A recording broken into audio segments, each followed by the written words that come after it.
Сосеивание вот этих идей, он наиболее популярен. То есть в различных мессенджерах, это же, то есть именно Telegram, есть топовые идеологи, именно такфиритские, суруритские, да, которые очень качественно подготавливают контент. Нет такого, что он все свои 50 лекций говорит про такфиризм, про то, что надо там убивать неверных, то есть надо покидать страну. Нет, это буквально капелька в море, но которая как раз дает нужный эффект ввиду того, что ты эту капельку не замечаешь. Но семечко идеи, оно засеивается в твое сознание, приводит к тому, что люди саморадикализируются, и у них как минимум возникает желание, то есть совершить эту же хиджру из страны неверных, да, либо страны, где ущемляют их религиозные свободы, как минимум само желание.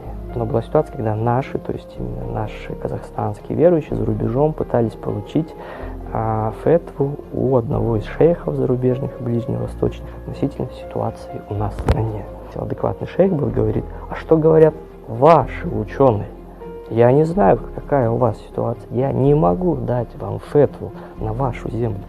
Спросите своих ученых. А что делают наши радикалы? Они слушают ближневосточного какого-то шейха-радикала, который дает фетву на всю планету Землю. Да? То есть, где бы вы ни были, там воюйте, либо совершайте хиджру. И фактически это нелегитимно. Да, то есть нелегитимно это утверждение, то, что они подчиняются этим фетвам. То есть в итоге мы приходим к тому, что корень проблемы покоится в безграмотности. И я рекомендую именно утвержденные какие-то эти же сайты. То есть читайте, лучше читайте действительно каноничные какие-то издания, материалы, которые утверждены, то есть духовным управлением, то есть мусульман Казахстана.